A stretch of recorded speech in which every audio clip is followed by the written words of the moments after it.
Jean-Michel Caudron, qui va animer la soirée, donc en présence de M. Aubry, M. Fiat et Mme Yannet. Voilà. Donc je vais laisser la parole à M. Caudron qui va vous expliquer comment ça va se passer. Je pense que voilà. Je prends ça le micro et on voilà, je vous souhaite une bonne soirée. L'idée, c'est que nous puissions échanger ensemble ce soir. Alors, nous sommes dans un processus sur plusieurs jours pour présenter à nos intervenants. Dans la salle, il y a des bénévoles d'Almab, mais aussi ce soir, il peut y avoir d'autres personnes qui ont été invitées. On va dire grand public, il y a peut-être des professionnels, il y a peut-être des responsables de clubs de retraités, ou des citoyens qui souhaitaient pouvoir échanger. Demain après-demain, ça sera plus resserré avec les bénévoles de Jalma pour aller vers le côté statutaire en dernier temps au niveau de la fédération. Ce qui semblait pour démarrer, nous mettre en jambe, si je peux prendre cette expression là ce soir, c'est sur le thème vieillir bien, un défi pour notre société. On laissera Jalma pour les autres jours. Alors, vieillir bien, c'est le titre qui a été retenu au final, mais je ne vous dis pas les échanges qu'il y a pu avoir dans la conception du congrès sur est-ce que c'est bien vieillir, vieillir bien, etc. Alors, la seule chose, c'est que pour nous mettre en réflexion, il semblait intéressant d'avoir 3 experts qui vont intervenir avec des positionnements différents, que ce soit au niveau plus sociétal, si je peux prendre au niveau de la société, plus après sur le terrain, concrètement, côté, on pourrait dire avec un gros mot clinicien, et après c'est vieillir, et ça touche de toute façon au sens de la vie. Hein, et il faudra après peut-être avoir toute une dimension philosophique. La démarche ce soir, c'est l'un après l'autre vont intervenir.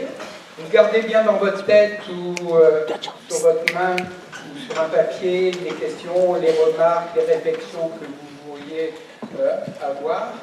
L'idée, c'est que après, les uns les autres ayant 20-30 minutes d'intervention, de pouvoir échanger avec vous et nous pourrons à ce moment-là circuler un micro-baladeur pour pouvoir communiquer ensemble.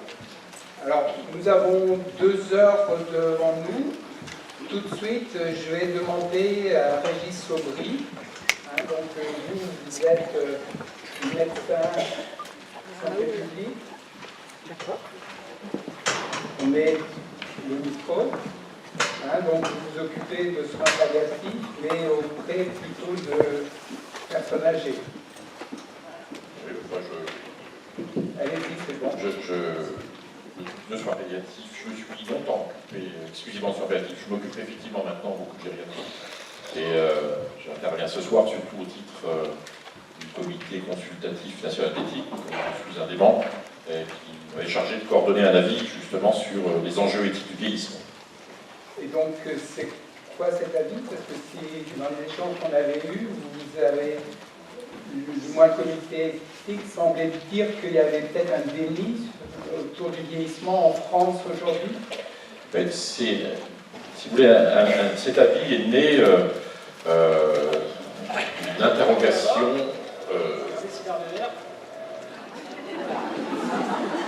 Qu'est-ce qui se passe là?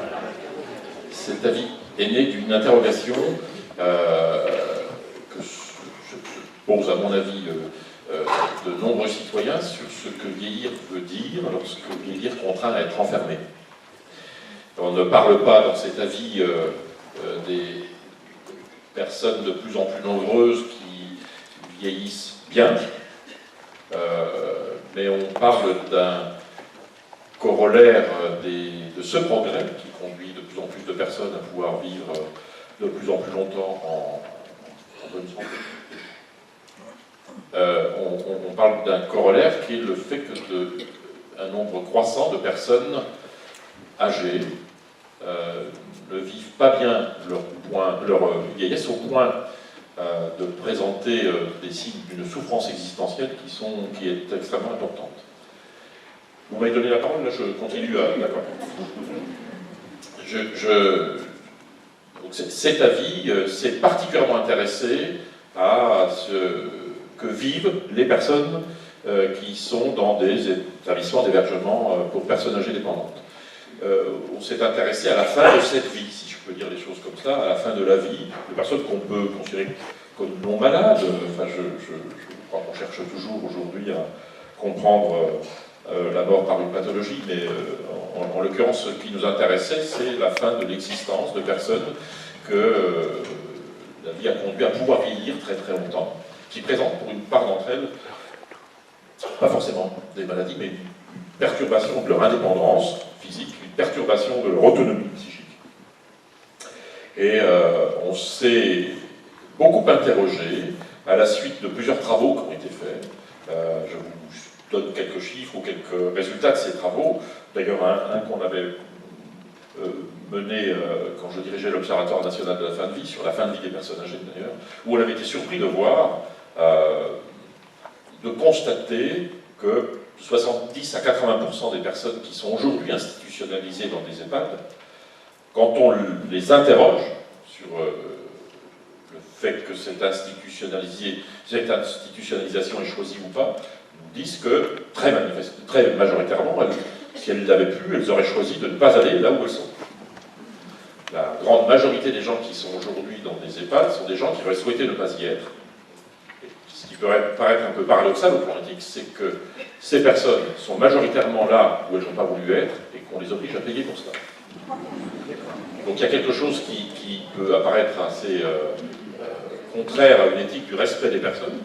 D'autant plus que si vous donnez la parole à ces personnes, elles vous disent, je reprends en cela les propos d'une dame qu'on avait interviewée dans une enquête qu'on avait menée, qui disent, ce qui est embêtant dans les EHPAD, c'est qu'il n'y a que des vieux. Alors, j'ai fait comme vous, moi au début j'ai ri quand j'ai cru que c'était une plaisanterie que me disait cette dame, mais ce n'était pas une plaisanterie, parce qu'en discutant avec elle, elle me dit, mais il y a une raison pour qu'on s'arrangeait de mettre des vieux ensemble. Ça apporte quelque chose de mettre des personnes âgées ensemble. Et à vrai dire, il n'y a pas de fondement éthique ou de fondement sanitaire qui montre qu'il y a un bénéfice à concentrer les personnes âgées entre elles dans un même lieu. En faisant cela, on les exclut aussi du reste du monde. C'est pourquoi on a parlé, nous, cet avis 128 du comité consultatif national d'éthique a été a choqué certaines personnes au niveau politique ou parfois dans les EHPAD, mais j'y reviendrai, je pense que c'était une erreur d'analyse de cet avis.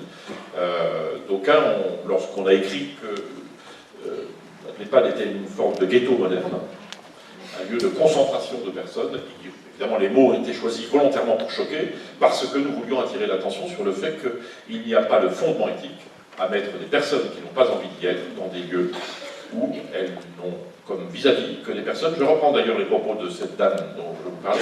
Ce qui est embêtant, c'est qu'il n'y a que des vieux, et puis il y en a la moitié qui sont gagas.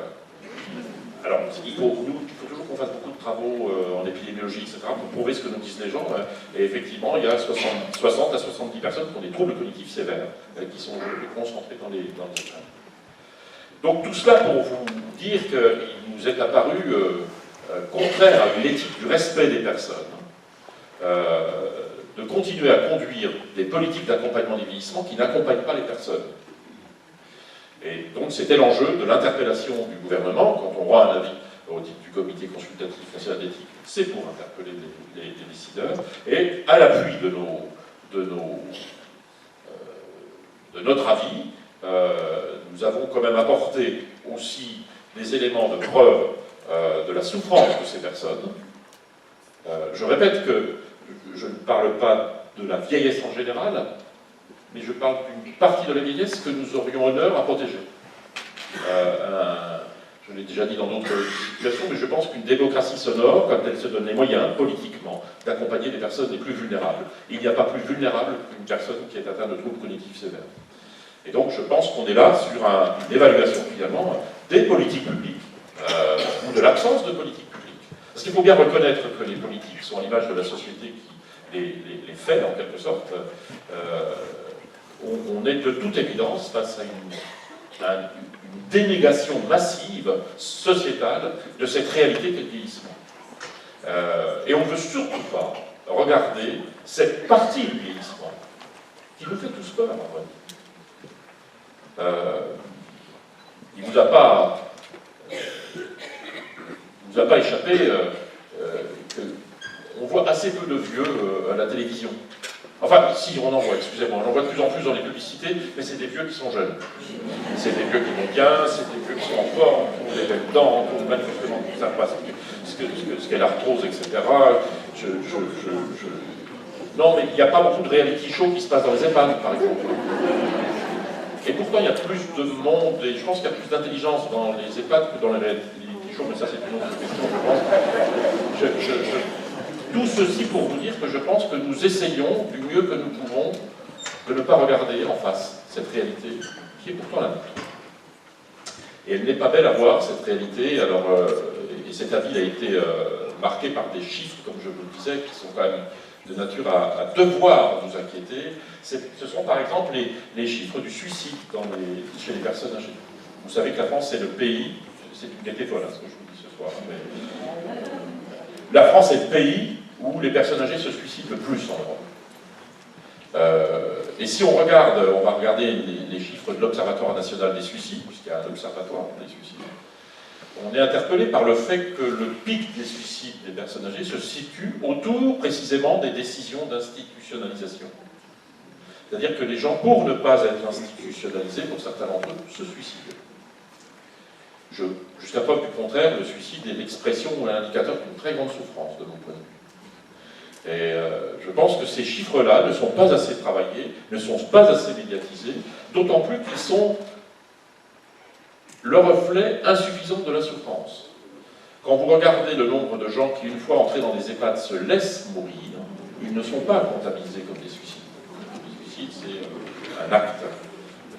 Il semble bien qu'il y ait quelque chose d'impressionnant aussi de ce côté-là. Quand on regarde le taux de dépression, il y a des psychiatres qui ont travaillé sur la réalité de la dépression dans les EHPAD, ce sont des chiffres, moi, qui m'ont semblé énormes. 40% des personnes institutionnalisées dans les EHPAD présentent des signes patents d'une dépression. Et puis il y a des travaux qui sont moins quantitatifs, mais qui n'en sont pas moins inquiétants, me semble-t-il. Ce sont tous les travaux compréhensifs qui portent sur ce que vivent les personnes quand elles sont dans des institutions comme celle-ci.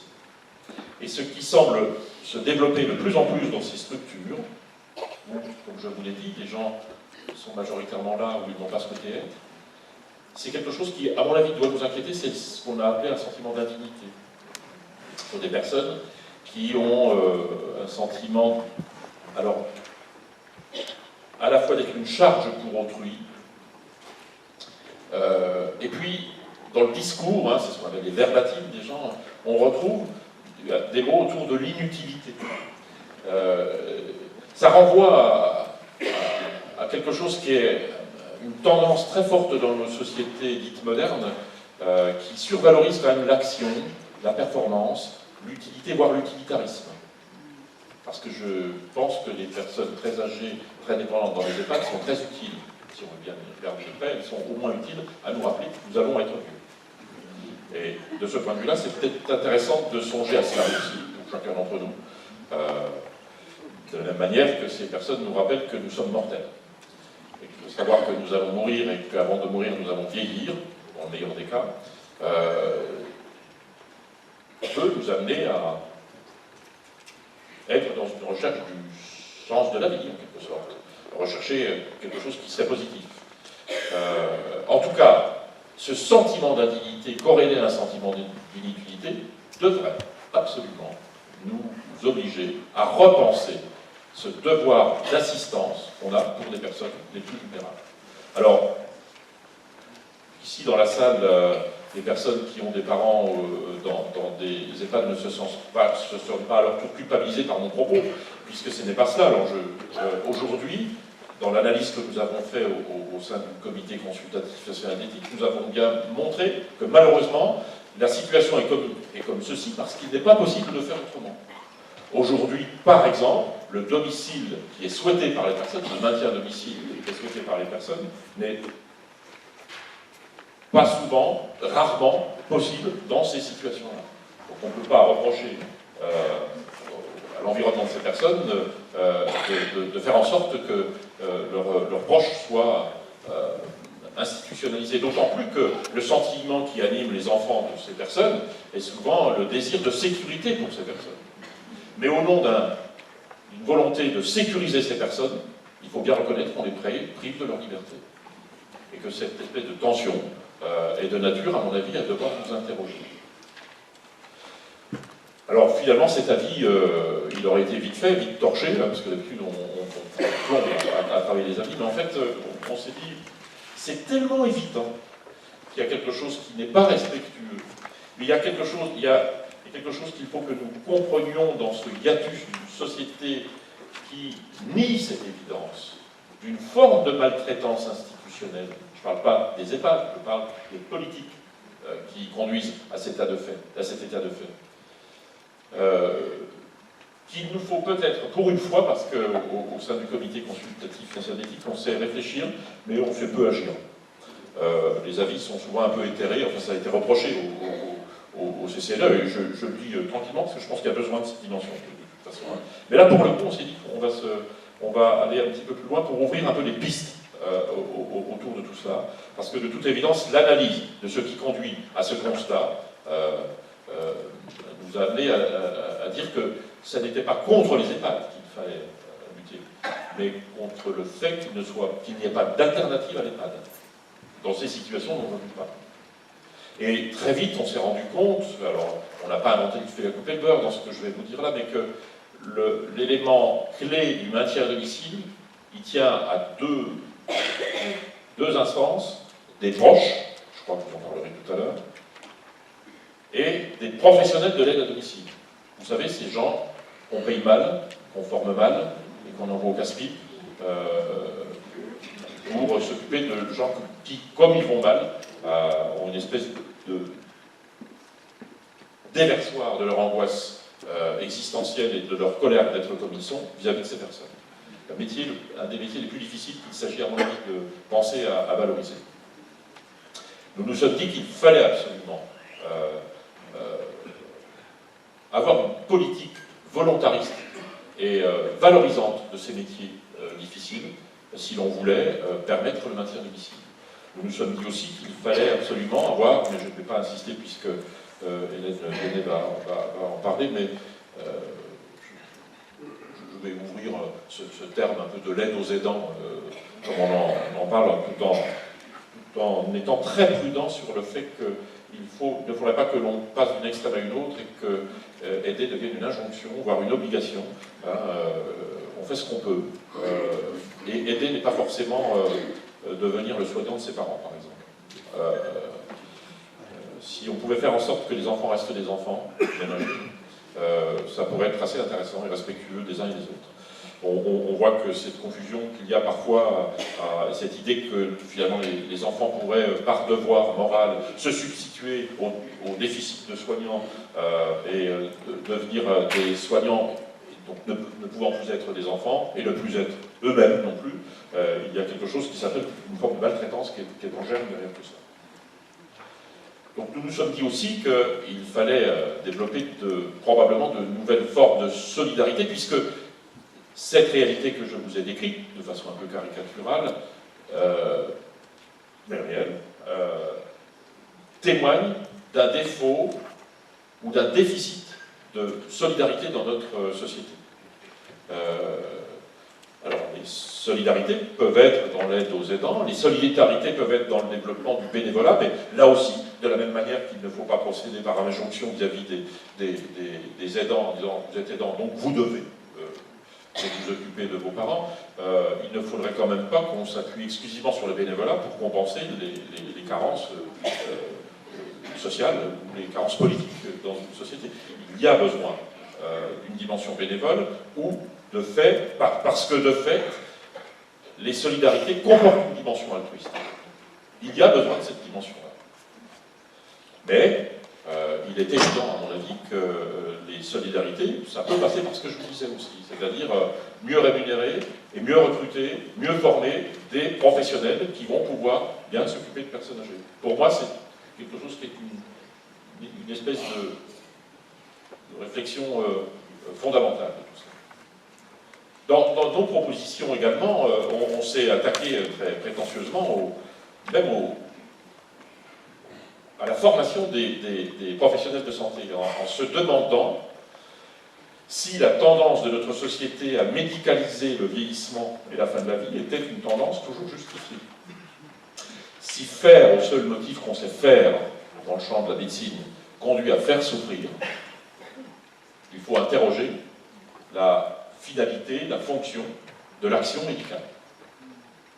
Parce que ce qui est le plus difficile aujourd'hui, je pense que vous en êtes rendu compte, dans le champ du système de santé, des professionnels de santé, le plus difficile et le moins valorisé, c'est le fait de décider de ne pas faire. De ne pas faire quelque chose qui va conduire quelqu'un à, non pas vieillir bien, mais vieillir mal. Et vieillir mal contre son gré. Il y a quelque chose qui tourne autour du respect de l'autonomie de la personne. Il ne vous a pas échappé aussi qu'on apprend beaucoup de choses quand on fait des études en santé, mais qu'il y a une chose qu'on n'apprend pas beaucoup, c'est à communiquer et à travailler l'humilité, par exemple. Donc, ce sont des enjeux majeurs, à mon avis, du champ de la formation, ce que je vous dis là sur un mode un peu ironique, mais tout de même, ça me semble important d'apprendre à être respectueux. C'est la base du soin et du soignant, ce que je suis en train de vous dire. Et certaines de nos propositions ont donc touché la réforme du système de santé, la réforme de la tarification même du système de santé. Aujourd'hui, quand on veut faire marcher les établissements santé, il faut faire ce qu'on appelle des actes. Et les actes, c'est des actes techniques. Le fait de ne pas faire n'est pas un acte. Et donc, ça n'est pas valorisé, ça n'est pas financé. Le fait de réfléchir n'est pas un acte non plus. Le fait de réfléchir à plusieurs, ce qui est conseillé quand on est face à des situations complexes, le processus délibératif, les procédures collégiales, n'est pas considéré comme un acte. Donc, de manière indirecte, on incite à ne pas travailler comme il faudrait que l'on travaille. Donc, il va falloir renverser un peu les enjeux du système de santé et peut-être que nous sachions faire des choix, parfois, qui ne sont pas uniquement centrés sur l'action médicale.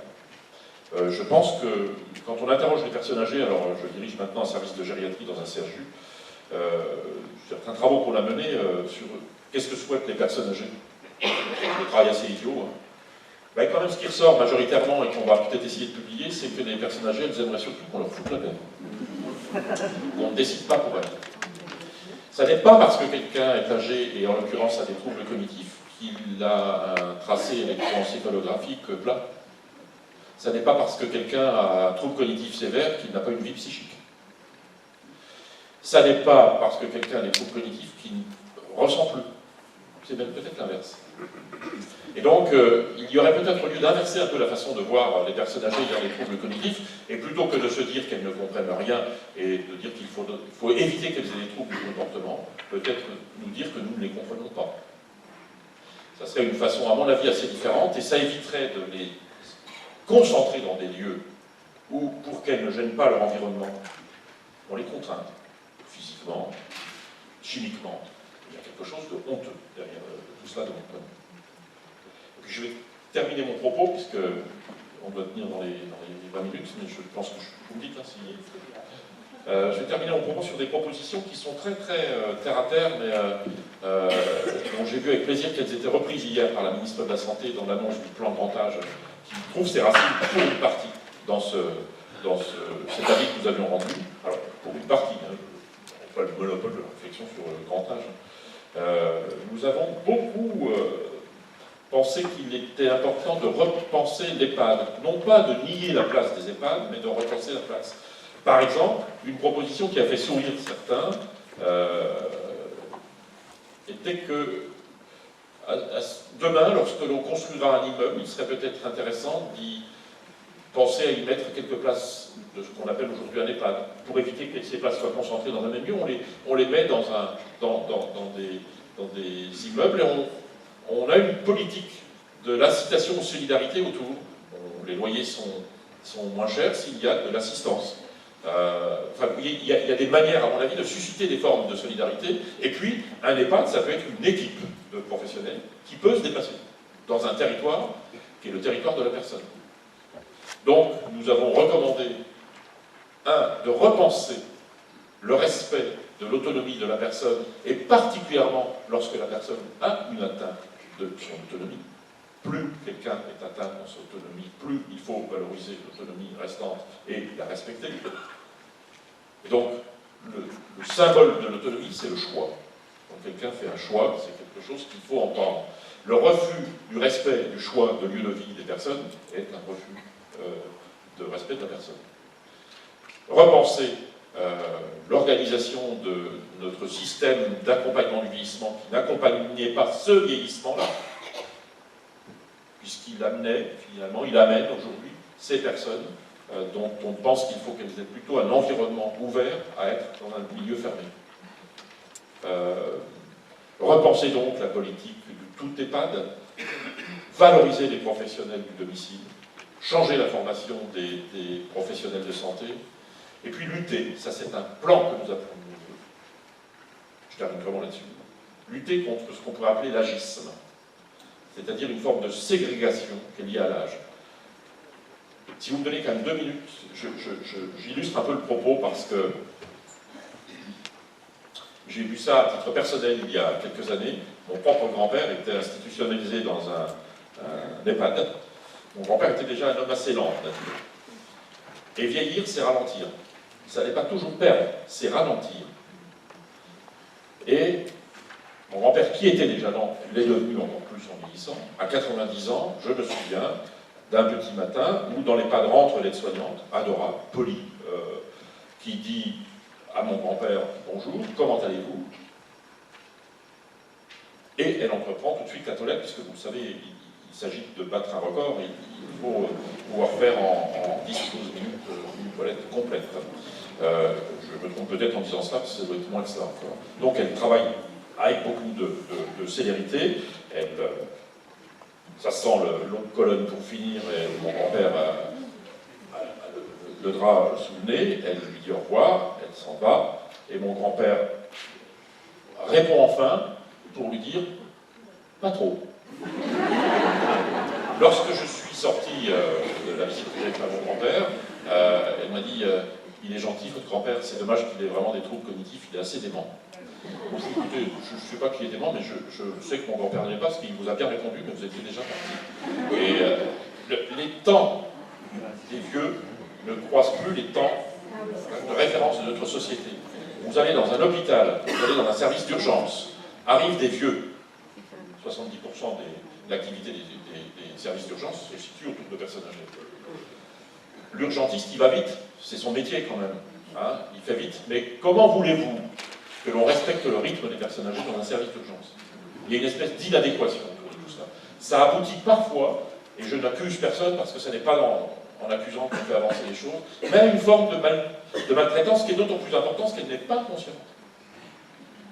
Les gens âgés, on pense qu'ils peuvent aussi attendre, eux, et ils attendent beaucoup dans les services d'urgence. Il y a quelque chose qui est une forme d'irrespect qui ne dit pas son nom dans notre société vis-à-vis du vieillissement, qui survalorise l'inverse de ce qu'être vieux veut dire. On pourrait très bien imaginer qu'on considère, ou on reconsidère, ou on considère, comme dans d'autres pays, qu'un vieux c'est un sage. Enfin, quelqu'un qui n'a plus le melon, quelqu'un qui ne se prend plus, qui n'a plus une ambition démesurée. Enfin, quelqu'un qui peut calmement regarder l'histoire et donc l'avenir. Si seulement on revenait à un peu de sagesse nous-mêmes, je pense que ça nous ferait pas de mal. En tout cas, cet avis 128, je vous dis là parce que j'ai été très heureux d'entendre les mesures qui sont annoncées hier, mais j'ai été très heureux plusieurs fois dans ma vie d'entendre des belles mesures annoncées, j'ai été plus malheureux de voir que les mesures, aussi belles soient-elles annoncées, n'étaient pas sur les effets attendus. Donc je suis méfiant, mais tout de même, il me semble que par l'obligation, nous sommes en train de prendre conscience de ce que nous n'avons pas fait et que nous aurions dû faire. Je vous remercie.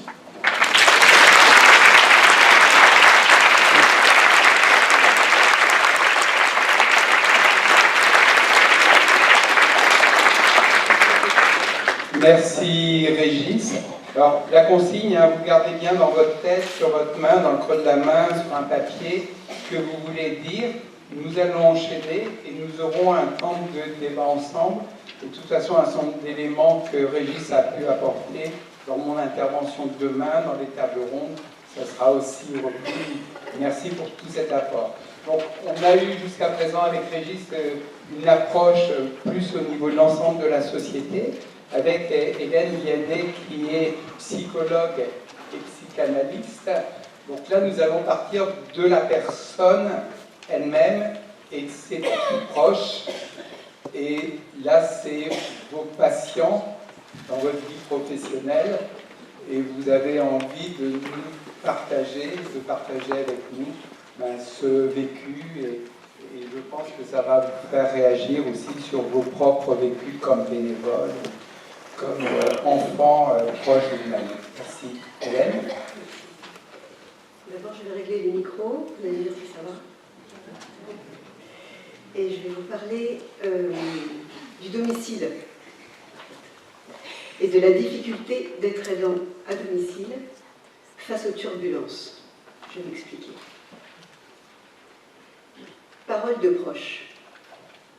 Je suis sa fille, c'est normal que je m'occupe d'elle.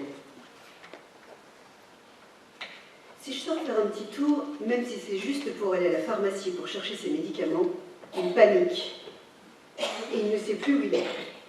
Il faut que je sois toujours dans son champ de vision. Qui d'autre que moi pourrait s'occuper de lui? Je suis bien vieux aussi, et ne sais pas qui s'occupera de moi ensuite. Les aidants, une étrange appellation. Qui sont les aidants? Avant de devenir les aidants, ils étaient membres de la famille, filles, pères, amoureux, cousines, tantes, petits-fils, conjoints, frères, ou bien encore amis, voisins, les proches, en somme. Les membres de la famille, les amis, les voisins n'ont pas toujours envie d'être nommés les aidants. Comme s'ils risquaient d'être enfermés dans cette seule fonction et de perdre ce qui fait lien. Je ne suis pas un aidant. Je suis sa fille. C'est normal que je m'occupe de lui. C'est normal. Mais qu'y a-t-il de normal là-dedans? Étrange normalité, en effet, que celle qui conduit une fille à faire la toilette intime de son père. Étrange normalité que celle qui conduit un fils à devoir être présent nuit et jour auprès de sa mère. On dira qu'ils ne peuvent pas faire autrement, parce qu'ils sont les membres de la famille, les voisins, les amis, les proches, en somme. Mais n'est-il pas parfois bien difficile de ne pas pouvoir faire autrement? Les proches ne deviennent aidants que par nécessité et contrainte. C'est un statut qui ne se reconnaît bien souvent qu'après coup, et qui, dans un premier temps, est toujours énoncé par un tiers. Vous ne verrez jamais un proche dire a priori qu'il est un aidant. Que s'est-il donc passé pour que ces proches soient qualifiés désormais d'aidants? La notion d'aidant est assez nouvelle et elle a donné lieu à une charte européenne des aidants en 2007. L'aidant y est défini comme étant la personne non professionnelle qui vient en aide à titre principal pour partie ou totalement à une personne dépendante de son entourage pour les activités de la vie quotidienne. La question des aidants tend donc, nous l'entendons, à devenir une question sociétale. C'est la société qui a besoin que les proches soient des aidants. En effet, la question préoccupe notre système de santé, qui cherche inlassablement un aidant afin de prendre le relais d'un système en manque de budget et de soignants, en manque d'auxiliaires de vie et d'autres aidants professionnels. La reconnaissance de l'aidant s'opère au carrefour entre la sphère privée, donc, et l'espace public. Si le proche ne se reconnaît que difficilement aidant, il devient pourtant un acteur indispensable du système de soins. Voilà donc une bien étrange appellation. Mais cette étrangeté tente de se dépasser avec la banalisation du terme. La substitution qui s'opère, passant de la reconnaissance du proche à celle de l'aidant, tente de rendre l'aide apportée par le proche plus impersonnelle et l'aiderait ainsi à prendre de la distance. Le rendant un peu étranger, pourrait-il plus facilement tenir cette juste distance tellement prônée par l'univers soignant? Mais ne risquerait-il pas, en étant réduit à la fonction d'aidant, de perdre, et c'est bien ce qu'ils sentent, les proches qui ne veulent pas se rappeler, de perdre ce qui constitue le lien affectif? Il est vrai que la dimension affective tente bien souvent d'être niée. Niée car elle encombre, niée dans la mesure où les sentiments ont du mal tout à coup à se partager. On regrette ses mouvements d'humeur, ses énervements, sa tristesse, sa peur, sa colère. On les cache, et les proches se disent qu'il ne faut pas trop s'écouter, car cela empêcherait la bonne prise en charge. Ainsi, les affects sont refoulés.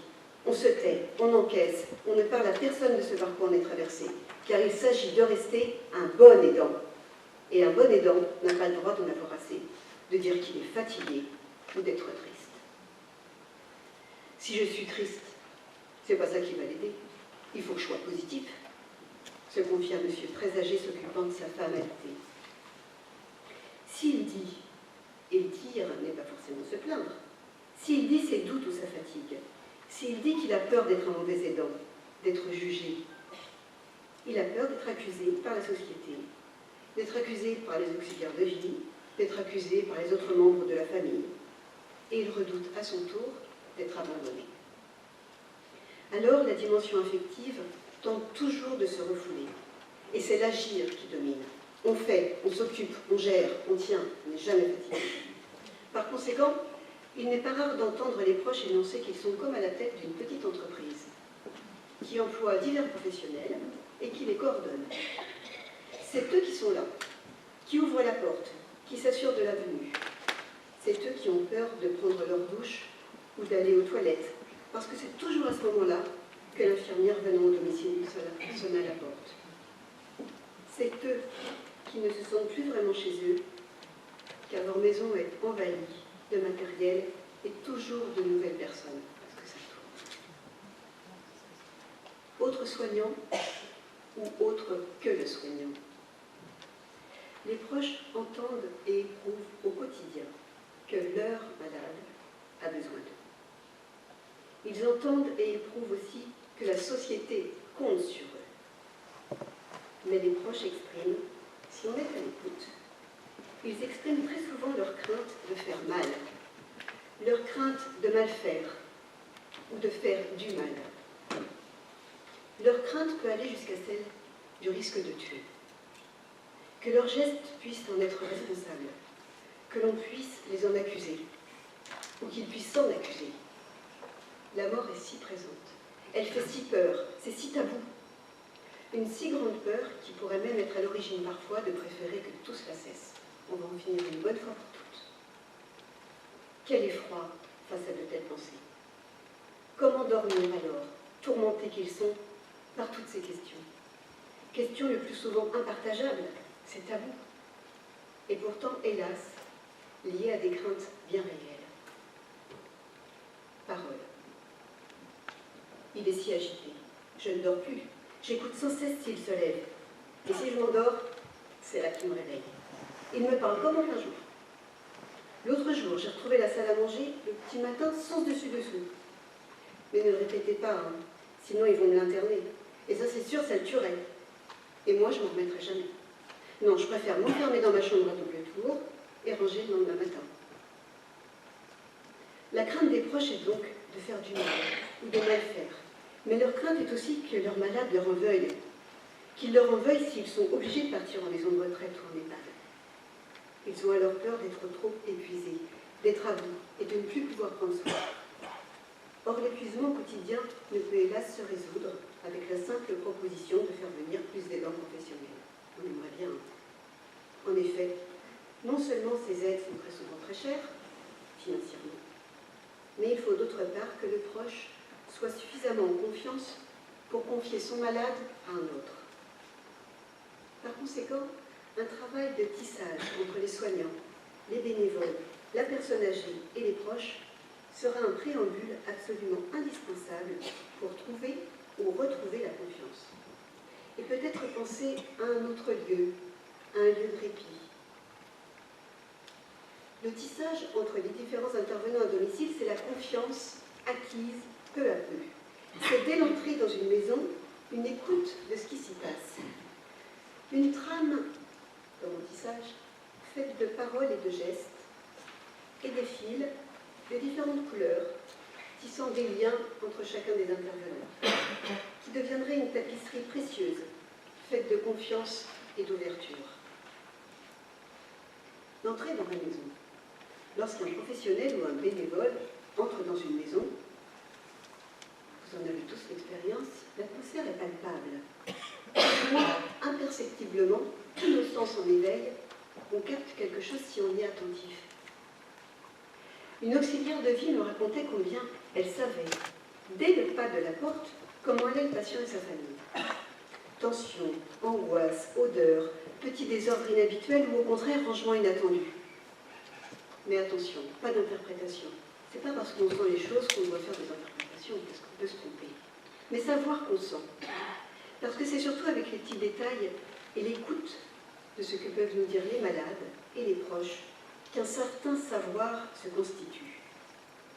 Commencer sa journée avec cette prise de conscience permet une écoute particulière, une adaptation à la situation, presque un état d'être. L'accueil de ce que vivent les proches est d'abord l'accueil de tous ces petits détails sensibles qui souvent leur permet aux proches et aux malades de se sentir compris, de ne pas être réduits à leur rôle d'aidant ou de malade, et permet ainsi à la confiance de s'instaurer.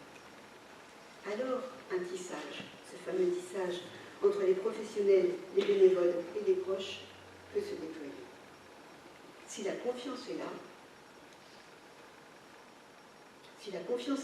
le sentiment d'impuissance ressenti par les proches, avec son lot de récrimination ou de repli, le sentiment de forte culpabilité, car il est très souvent difficile de pouvoir faire autrement, pourra se partager et le relais avec d'autres pourra s'opérer en douceur.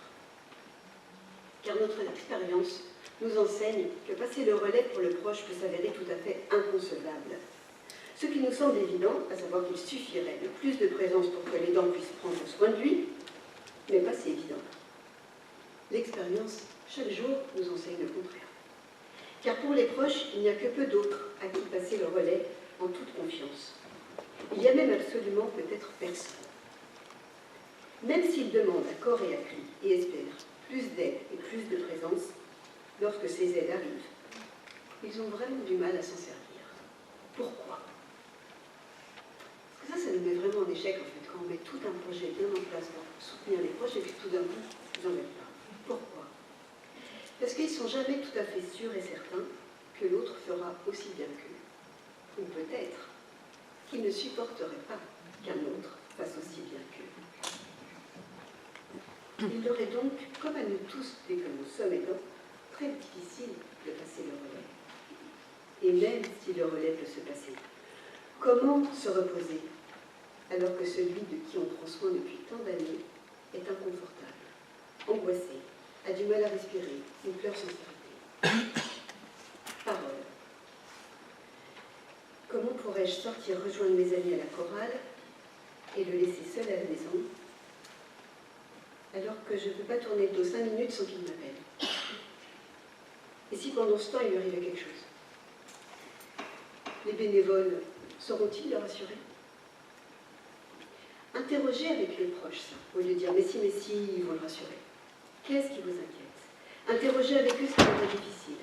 Reconnaître leurs inquiétudes et les entendre ne fait certes pas disparaître magiquement la souffrance et le sentiment de vivre une bien étrange aventure, mais peut commencer d'apaiser la souffrance. Parce que s'ils se sentent entendus dans leur souffrance, alors ils pourront être sûr de partir en paix, puisque vous serez bien là en ayant entendu.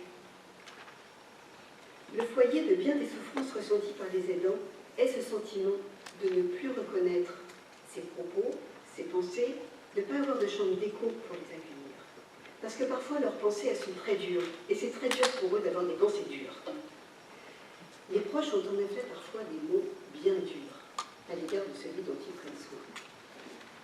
Des mots qu'ils préféraient ensuite ne jamais avoir prononcés. Des mots qu'ils ne peuvent pas oublier tant ils envahissent l'âme de culpabilité et d'horreur. Des mots qu'ils regrettent, c'est sûr qu'il y a... Des mots qu'ils regrettent. Je m'écarte parce que j'ai tellement peur de ce que je dis. Des mauvaises pensées qui peuvent nous traverser, et on a si peur. Des mots qu'ils regrettent, mais qu'ils redisent encore. Ils s'excusent de l'avoir bourriolé, mais ils le redisent.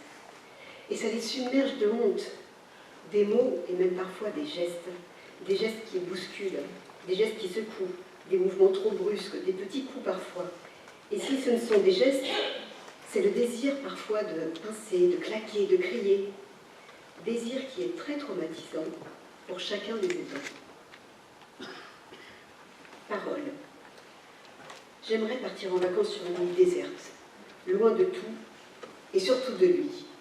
L'abandonner. Loin de moi-même surtout. J'en peux plus. C'est plus une vie. Je suis son amie depuis longtemps. Elle n'a pas de famille. Elle est venue vivre près de chez moi, entre vieilles dames, on s'aide. Maintenant, je m'occupe d'elle. La pauvre, elle ne peut plus rien faire. Mais je ne suis pas bien plus jeune qu'elle, et je commence à être fatiguée. Je me sens très coupable de ne pas pouvoir l'aider plus. Et surtout, je ne peux pas m'empêcher de penser, et moi, qui s'occupera de moi?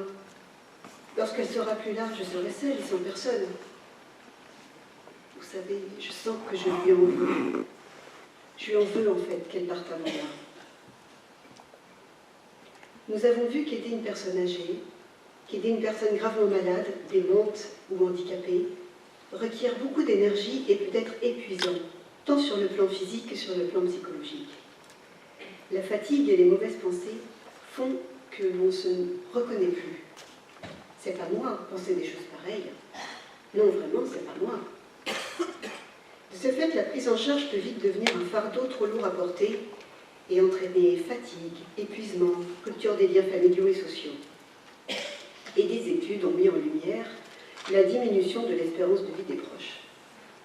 Par conséquent, on peut lire dans des petites plaquettes conseils qui leur sont destinées et qu'ils trouvent parfois dans la salle d'attente de leur médecin, que les facteurs conduisant au surmenage des aidants doivent être évités, car cela ne peut être bénéfique pour la relation d'aide et d'accompagnement, pour la vie de couple et pour la cohésion familiale.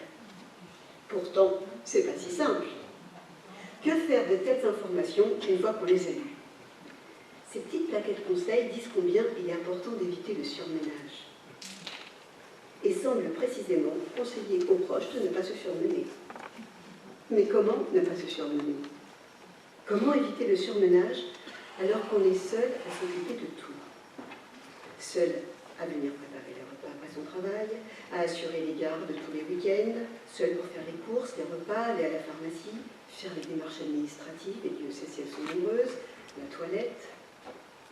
Comment éviter l'épuisement alors qu'on se sent si seul, alors qu'il faut assurer une présence auprès de son proche malade, accueillir les soignants venant à la maison? Les fameuses petites plaquettes conseils sont sans doute animées de bien bonnes intentions. Mais il me semble que leurs rédacteurs ne prennent jamais assez la mesure de l'incidence de ce qui y est dit sur les proches eux-mêmes.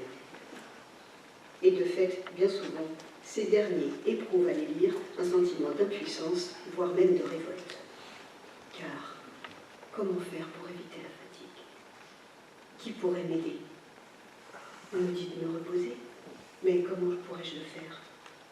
Et puis, à quoi ai-je droit? Bien souvent, ils ne savent pas où trouver les lieux ressources, les centres, les lieux de répit. En somme, ils ne savent pas à quoi ils ont droit. Et parfois, ils ne savent même pas que ce sont eux, ces fameux aidants, dont on parle partout. Les familles, face à de tels propos, peuvent donc se sentir victimes. Victimes avec leur malade, de la maladie, de la maladie dont il est atteint, de la vieillesse, dont ils souffrent tous, et victimes aussi de la société qui leur dit pas se fatiguer, mais qui ne les aide pas. Victimes de tout ce que les autres disent, victimes de tous ces « il faut »,« tu devrais », tout en reconnaissant la difficulté de s'appuyer des dents. C'est bien dur, mais tu devrais. Mais qui est présent? Pardon pour atténuer. Notre société prône la bientraitance, valorise le rôle des proches. Mais les proches, nous l'avons vu, sont parfois assaillis de pensées qu'ils redoutent. Et les professionnels, même s'ils reconnaissent qu'il est difficile au quotidien de prendre en charge une malade et maladie au sein du foyer, se sentent bien démunis, eux aussi, pour venir en aide et faire face à ces mauvaises pensées. Que eux aussi, on a, parce qu'on a tous des mauvaises pensées. Pas que.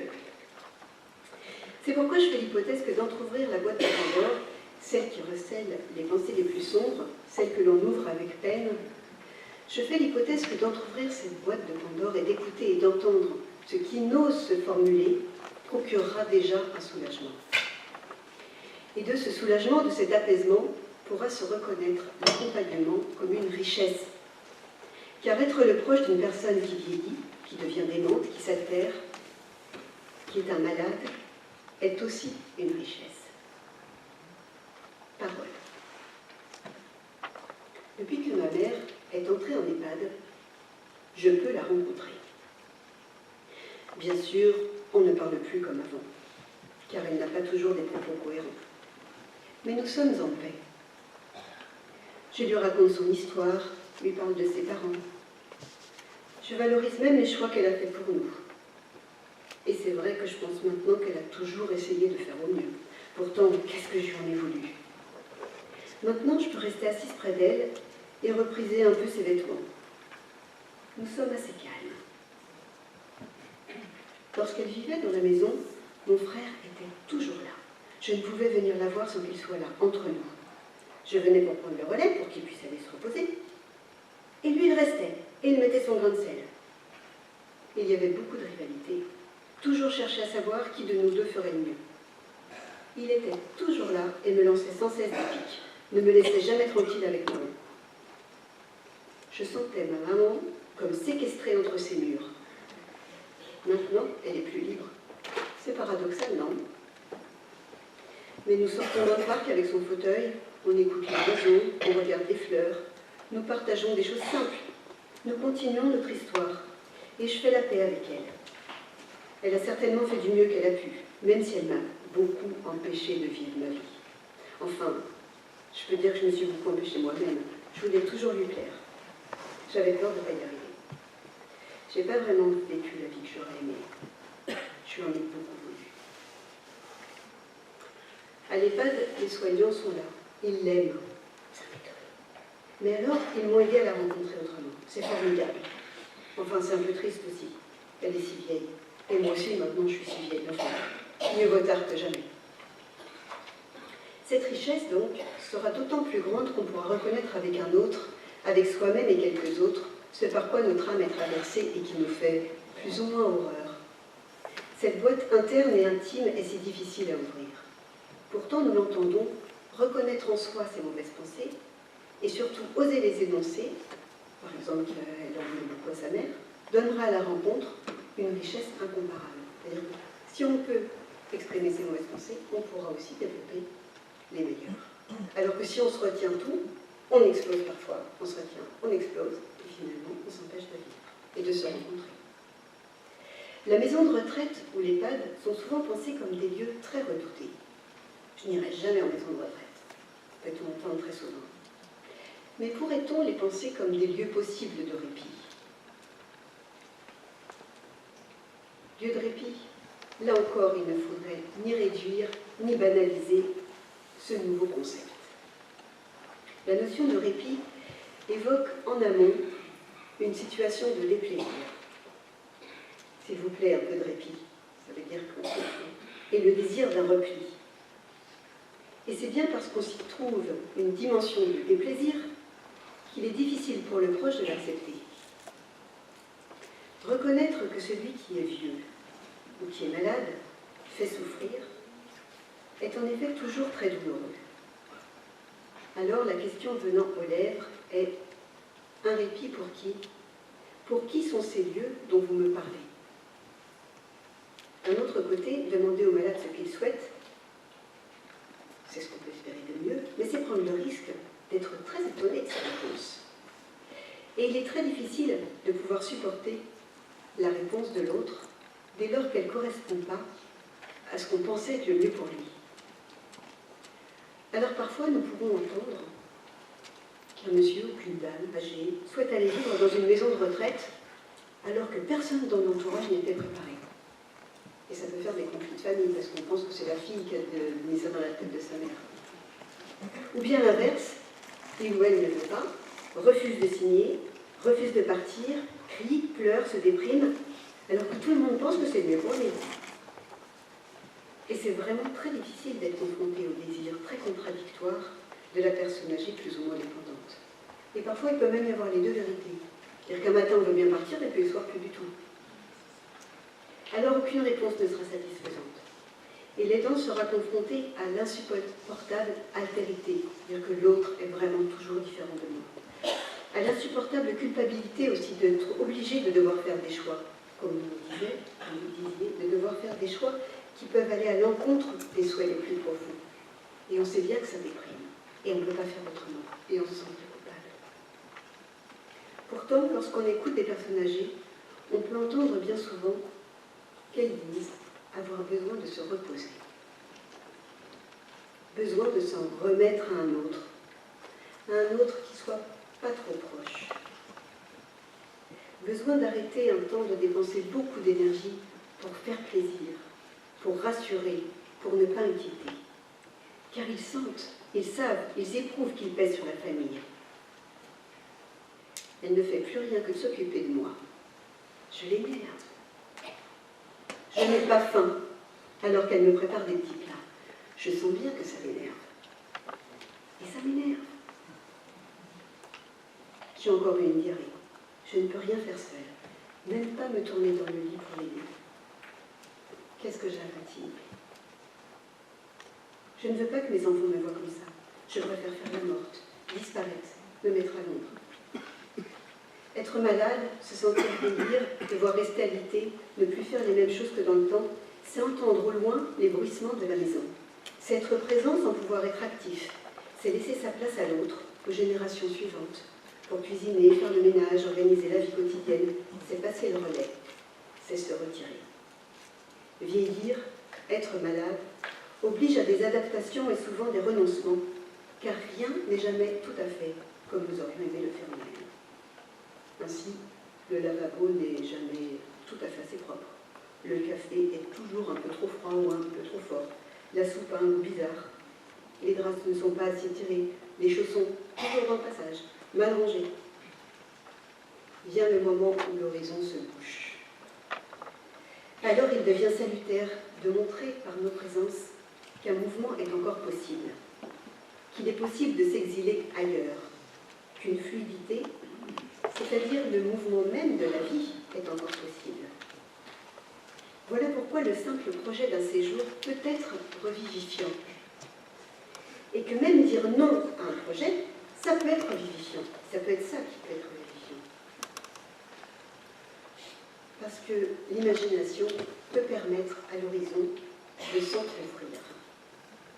En effet, savoir qu'un lieu qui pourrait être un lieu accueillant, alors c'est vrai que parler juste après vous, c'est difficile d'imaginer les EHPAD comme accueillants, mais quand même, qu'un ailleurs puisse être possible, même si le projet ne prend pas forme tout de suite, le projet à la maison d'un ailleurs peut ouvrir des espaces de possibles éclaircis. Le projet peut ouvrir un horizon nouveau, contre lequel on peut se rebeller, parce qu'on ne peut pas. Mais si on peut se rebeller, c'est qu'on est encore bien dans la société, bien dans le monde des vivants. Ou bien que l'on peut l'accueillir, et c'est là aussi une autre forme d'être vivant. Et de fait, évoquer un possible changement de lieu peut être une grande angoisse ou un grand soulagement. La simple perspective d'un changement est en elle-même redoutée ou est déjà salvatrice. Elle ouvre l'espace de la rêverie, de la pensée, du déploiement de l'imaginaire, qui souvent est très bouché dans ces moments-là, d'un soulagement. S'en remettre enfin à un autre, pas trop proche, mais peut-être ne pas oser le dire qu'on aurait besoin d'un pas trop proche pour pas trop blesser ses proches. Et les bénévoles dans tout ça. Les bénévoles, vous êtes à la lisière entre l'espace public et l'espace privé. Ils creusent dans le ciel sombre de la maladie, de la vieillesse et des soins, comme un accueil possible à la parole. Ils partagent des histoires, emmènent de la vie, d'autres liens possibles, des promenades, des investissements nouveaux, une nouvelle manière d'entrer en relation, de transmettre, de raconter son histoire. Un intérêt qui peut être déployé. Car les cieux n'ont jamais dit leur dernier mot. Et lorsqu'on ne croyait plus à la petite percée de soleil, voici que le ciel s'irise de lumière. Une rencontre, une percée, une ouverture. Raconter encore son histoire à un autre. Relancer avec un autre le déploiement des images, des lieux, de la vie. Prendre le temps de relancer les nuances. Un rayon, un rire, un mot, une chaleur, un partage, un temps de vie si vif. Une éclaircie à l'horizon. Les bénévoles sont à la lisière entre l'espace public et l'espace privé. Et nous ne pouvons que nous réjouir de voir la venue des bénévoles dans une maison de retraite ou dans un EHPAD. Leur venue est déjà une proposition de répit, aussi bien pour les patients que pour les aidants. Collusion du ciel et de la terre. Les arbres noirs sont serrés, empêchent tout rayon de soleil d'entrer. Dans la forêt, c'est vert. Le ciel est de cendre, si foncé que la lumière paraît venir d'en bas, monter du sol enneigé. Mes jambes tremblent, se dérobent sous moi. Qui pourra me suivre, m'accompagner jusque-là, me disait un malade. 3 pas de plus, un coup de sonnette, un petit coup de sonnette au bon moment, cette sonnette que l'on attendait, cette sonnette que l'on n'attendait plus, ce coup de sonnette comme un petit coup de vent levant le rideau de brume. Et les arbres réapparaissent, mais ce ne sont plus tout à fait les mêmes. Ceux-là sont chargés de bourgeons, emplis d'insectes et de parfums. L'ami, l'aimé, le bénévole, l'auxiliaire de vie préféré. Ils sont là et peuvent partager les images les plus dures, les rêveries tournant en cauchemar, sans que l'angoisse nous étreigne tous ensemble. Éclaircis sur l'horizon aux fenêtres de la maison. Alors, pensez les maisons de retraite ou les EHPAD comme des lieux de répit, pensez des séjours de répit, des visites de répit pour les malades ou pour leurs proches, afin qu'advienne un temps de rêverie. Voilà la proposition qu'il me plaît de vous proposer en guise de conclusion. Une conclusion qui ne clôturera rien et qui ouvrira à nos rêveries. Je vous remercie.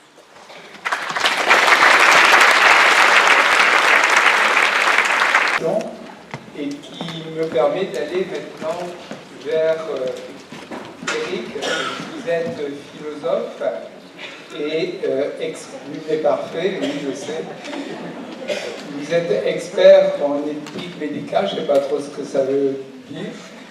Mais donc, voilà, de tout ça, le sens de la vie, vieillir bien, bien vieillir, vieillir, Kézako, enfin je ne sais pas si c'est comme ça qu'on dit en Bretagne, mais vous avez la parole.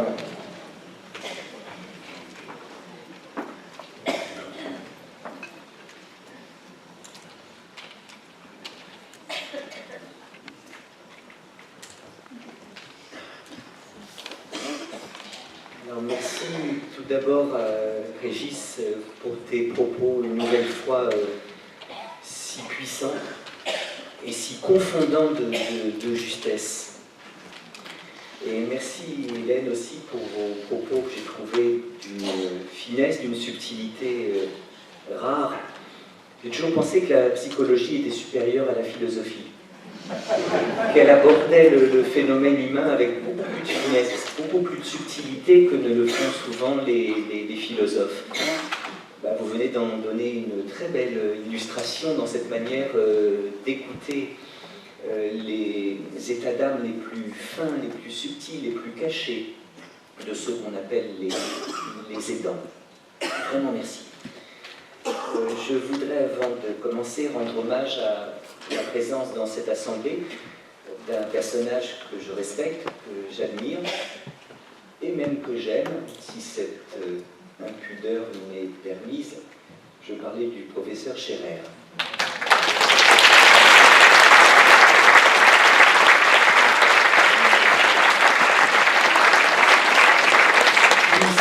Puissent mes propos ne pas être trop indignes de ce qu'il a fait toute sa vie. Marquise, si mon visage a quelques traits un peu vieux, souvenez-vous qu'à mon âge, vous ne vaudrez guère mieux. Le temps aux plus belles choses se plaît à faire un affront.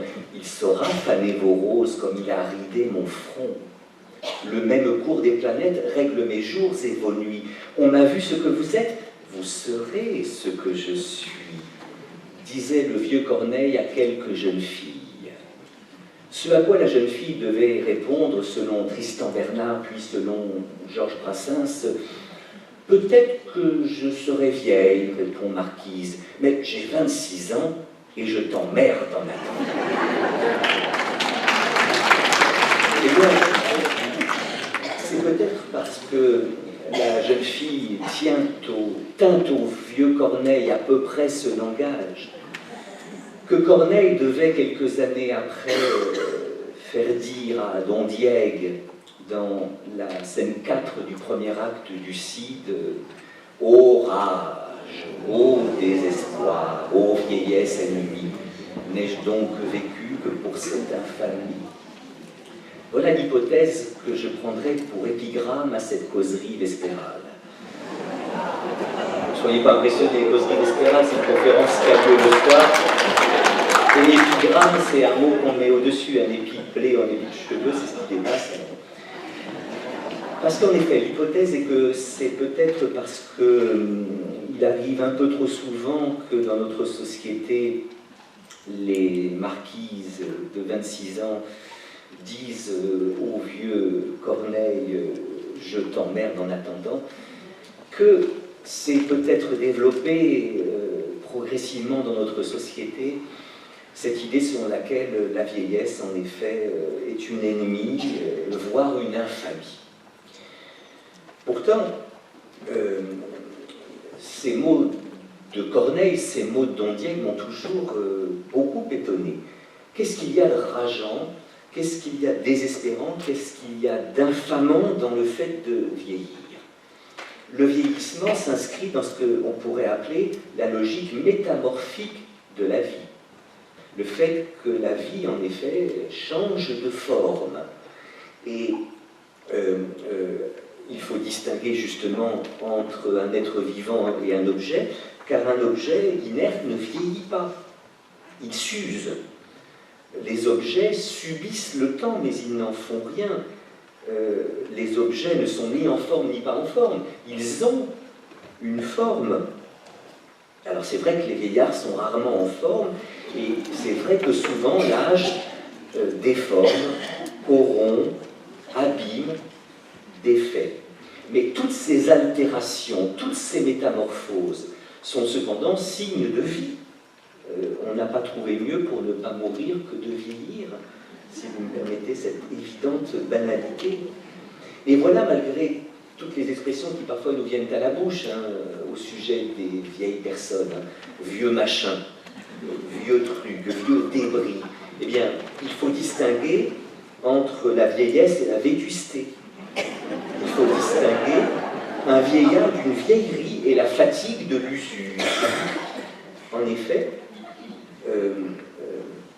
la vieillesse, la fatigue font partie de ce que j'appelais plus haut la logique métamorphique de la vie. Et fatigue et vieillesse résultent au fond de l'effort que tout être fait pour persévérer dans son être. Seuls les vivants connaissent la vieillesse. Pour être vieux, il ne suffit pas d'être travaillé par le temps, il faut encore traverser le temps, s'affirmer avec et contre lui. Et voilà pourquoi je trouve qu'il y a quelque chose d'incompréhensible dans le fait de juger que vieillir, c'est infamant, c'est rageant, c'est désespérant. Non, le vieillissement fait partie de la logique métamorphique de la vie. les objets ne vieillissent pas, les êtres vivants, et les hommes en sont amenés à vieillir. Refuser toute métamorphose, c'est refuser la vie. Refuser de vieillir, c'est refuser sa condition d'être humain. Peu d'entre nous aujourd'hui, heureusement, refusent complètement le vieillissement, mais cependant, je vais me demander, à partir du moment où on accepte de vieillir, qu'est-ce que ça peut être de bien vieillir? Alors, n'ai-je pas parlé trop vite? Est-il vrai que tous nos contemporains acceptent le vieillissement? C'est pas sûr. Parce que je vois le désir immémorial de l'éternelle jeunesse, le désir de se plonger dans la fontaine de jouvence, eh bien, revenir en notre époque plus souvent qu'à son tour. Comme le montre l'enthousiasme récemment suscité dans le grand public, vous savez, par la découverte qu'ont fait des chercheurs de l'Institut génomique de Montpellier, qui seraient parvenus à rajeunir des cellules de peau de patients centenaires. Alors, il y a un grand enthousiasme dans notre société, enthousiasme qui se comprend, hein, parce que ces chercheurs-là, trouvant le moyen peut-être de rajeunir des cellules de peau, ont peut-être trouvé le moyen à terme eh bien, de redonner à un homme dont les cellules pulmonaires sont abîmées une bonne respiration. Ce serait merveilleux. Ils ont peut-être trouvé le moyen à terme de faire en sorte que cet homme dont les neurones meurent eh bien, retrouve une certaine vivacité d'esprit. Ils ont peut-être trouvé le moyen de donner à un grand brûlé sa peau, de redonner à un grand brûlé sa peau. Donc ces découvertes-là suscitent légitimement l'enthousiasme. Mais ce que j'ai remarqué, c'est que très vite, cette découverte n'a pas été prise par notre époque comme une découverte pouvant concerner les malades, mais pouvant concerner même ceux qui ne sont pas malades. Bref, très vite, on s'est dit qu'il y avait peut-être là le moyen de ne pas vieillir. Ce n'était pas ce que cherchaient les chercheurs. Hein. Les chercheurs de Montpellier n'avaient pas pour but que Géronte court à nouveau dans les fourrés. Le but de ces chercheurs n'était pas que cet homme retrouve la chevelure de sa jeunesse ou cette femme la fermeté du buste de sa jeunesse. Non. Leurs intentions étaient thérapeutiques et non pas ontologiques, si vous voulez, pour parler comme les philosophes. Mais notre époque a cru voir là peut-être le moyen de ne pas vieillir, parce qu'en effet, notre époque, comme tu le disais Régis, a un peu tendance à penser que bien vieillir, c'est ne pas vieillir. Et alors on voit à ce moment-là s'investir dans la technoscience des espoirs, des fantasmes et des désirs immémoriaux chez les êtres humains, désirs, fantasmes, espoirs qui jadis évidemment ne s'adressaient pas à la technoscience. Mais oui, le contemporain qui voudrait ne pas vieillir ne va pas se plonger dans la fontaine de Jouvence. D'ailleurs, je ne sais pas où elle est. Puis ceux qui s'y sont penchés et qui s'y sont plongés, à mon avis, n'ont pas trop rajeuni. Hein. En effet, notre époque, pour ne pas vieillir, s'adresse aussi aux savants qui portent des blouses blanches. Hein. Parce que, bien que lisant encore les contes de fées, l'homme moderne a profondément subi l'influence des sciences. Et aujourd'hui, il attend de la science ce qu'il attendait jadis de la magie ou de la religion. Je ne mets pas sur le même plan, mais tout de même. Hein. Et en effet, les filtres d'amour, les baguettes magiques, les pierres philosophales, les tapis volants, les eaux lustrales sont plutôt les matériaux désuets de belles histoires que les remèdes efficaces à nos tourments existentiels. Oui, l'homme qui ne veut pas vieillir, l'homme qui voudrait même peut-être rajeunir, ne s'adresse plus aux enchanteurs, aux druides, aux prêtres, aux sages, aux fées, aux sorciers. Il s'adresse aux scientifiques. Heureusement, cet enthousiasme-là ne conduit pas la majorité de nos contemporains à ce fol espoir de ne jamais vieillir et de ne jamais mourir. L'espoir transhumaniste reste quand même relativement marginal. Aucun d'entre nous, je crois, n'est prêt à se cryogéniser, hein, dans l'espoir de pouvoir être décongelé un jour. Et ce désir transhumaniste, hein, de ne pas vieillir et même de ne pas mourir est heureusement même dans notre société très allergique au vieillissement, est heureusement quelque chose d'assez marginal. Parce que je crois qu'il y a quand même une sagesse populaire qui nous fait comprendre que, bien sûr, c'est pas marrant de vieillir, c'est pas marrant de mourir, mais ce serait peut-être encore pire de ne pas du tout vieillir, et surtout de ne pas du tout mourir. Parce que je connais, moi, des hommes qui ne sont pas morts, et je peux vous dire qu'ils appellent la mort comme un soulagement, comme une délivrance. Hein, j'en connais deux, je parlerai d'un troisième à la fin de cette causerie d'Espérane, j'en connais deux, c'est le Juif errant, vous savez, et c'est le Hollandais volant du vaisseau fantôme de Wagner. Le Juif errant est condamné à errer à la surface de la terre sans jamais pouvoir se reposer, sans jamais avoir le requiem in pacem, le repos dans la paix du tombeau, vous voyez. Eh bien, il désire que ça s'arrête. Même chose pour le Hollandais volant du vaisseau fantôme de Wagner, der Fliegende Holländer, qui est condamné pour l'éternité à errer sur les mers du globe sans jamais pouvoir accoster. Eh bien, il a envie que ça s'arrête. Parce qu'une vie qui ne s'arrête pas, c'est la définition de l'enfer. C'est ce que dit Umberto Eco dans l'île du jour d'avant. L'enfer, c'est là où ça ne s'arrête, jamais. Et en effet, je dirais que ne pas mourir, c'est comme une insomnie qui durerait toujours, vous voyez. Et en effet, la vie est un peu difficile parfois, et la journée ne se passe pas toujours comme on voudrait qu'elle se passe, mais on sait que le soir, on aura le repos du sommeil. Hein. Or, ceux qui sont insomniaques n'ont pas ce repos-là. C'est comme s'il y avait une force en eux qui leur disait « ça ne s'arrêtera pas, ça ne s'arrêtera pas, ça ne s'arrêtera pas ». Vous savez que la place fraîche sur l'oreiller ne le reste jamais très longtemps. Et qu'on a beau se tourner, se retourner, on a beau inventer des stratégies, on compte les moutons. Non, être insomniaque, c'est vivre cette chose terrible qu'est l'impossibilité de s'arrêter. Eh bien, ne pas mourir, c'est comme une insomnie qui durerait toujours, vous voyez.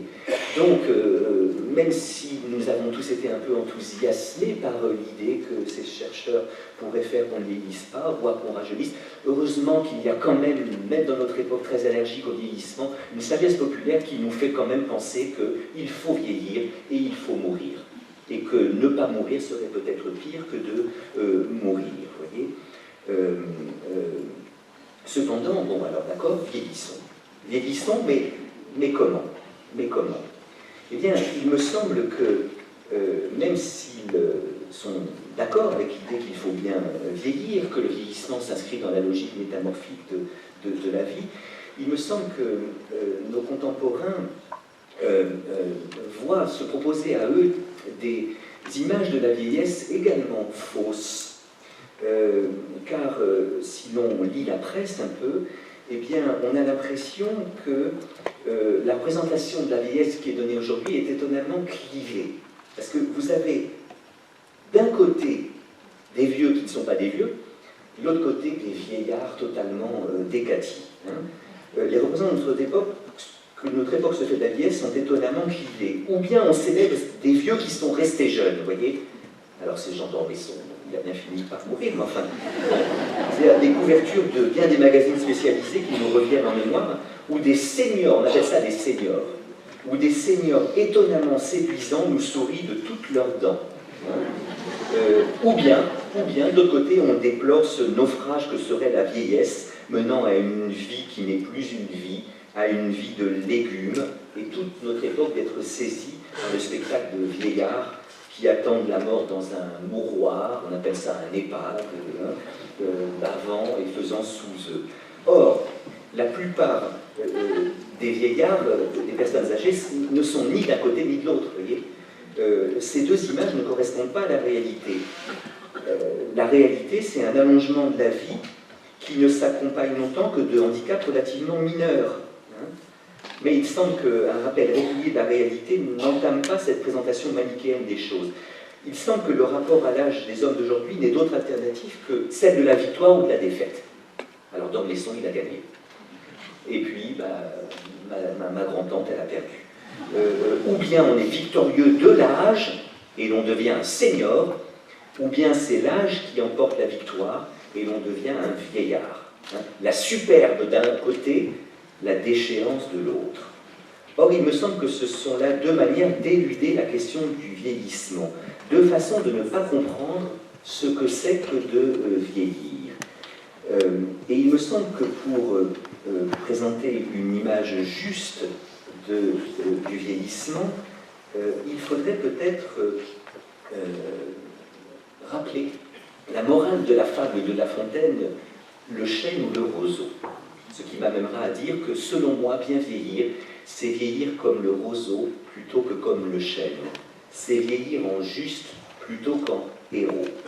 Le chêne et le roseau. Le chêne un jour dit au roseau: vous avez bien sujet d'accuser la nature. Un roitelet pour vous est un pesant fardeau. Le moindre vent qui d'aventure fait rider la face de l'eau vous oblige à baisser la tête. Cependant que mon front, c'est le chêne qui parle, au Caucase pareil, non content d'arrêter les rayons du soleil, brave l'effort de la tempête. Tout vous est aquilon, tout me semble zéphyr.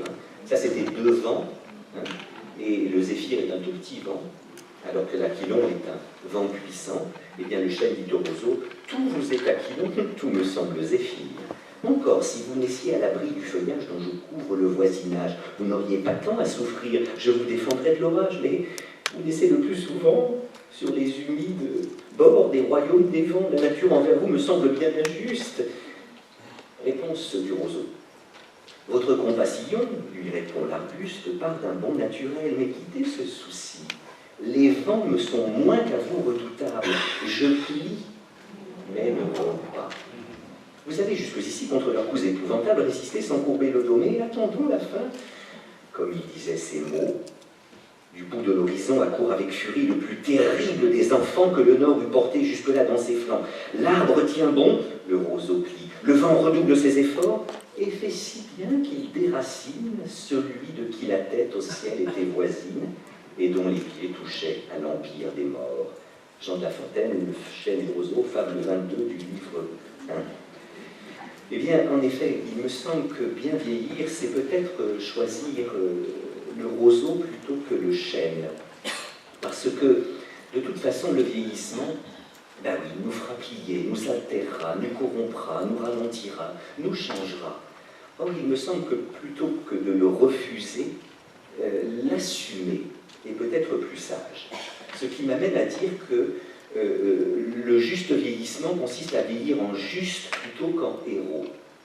On a deux figures, vous savez, qu'il ne faut pas confondre, la figure du héros et la figure du juste. Vous vous souvenez de ce que c'est qu'un juste dans la tradition juive?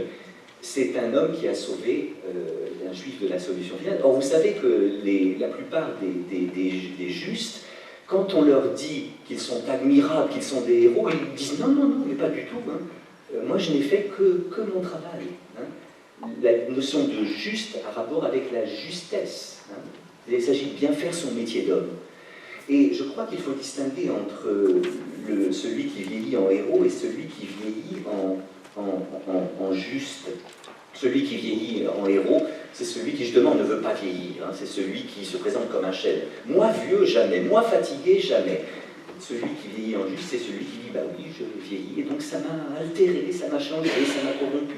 Et cependant, je suis encore là. Oui, je plie, mais ne romps pas. » Car il faut distinguer la figure du héros de la figure du juste. Le juste refuse les applaudissements, vous voyez, parce qu'il fait simplement son métier d'homme, alors que le héros ne saurait s'en passer. Le juste est humain, alors que le héros est surhumain. La grandeur du juste est longtemps douteuse et discrète, alors que celle du héros est certaine et publique. La lumière qu'apporte, je dirais, le juste réchauffe, alors que le héros brille. La lumière qu'apporte le premier, c'est-à-dire le juste, vient du fait qu'il sait s'effacer, alors que la lumière qu'apporte le héros vient du fait qu'il sait montrer. Le juste est discret, alors que le héros est bruyant. Le juste est patient, le héros est impatient d'en découdre. Eh bien, je préfère, je l'avoue, le juste au héros.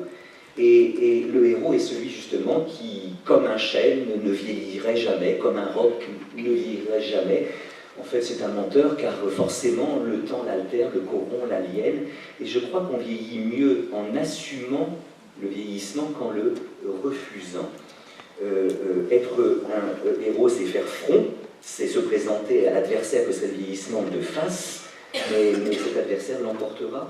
Être juste, c'est au contraire accepter de plier pour ne pas rompre.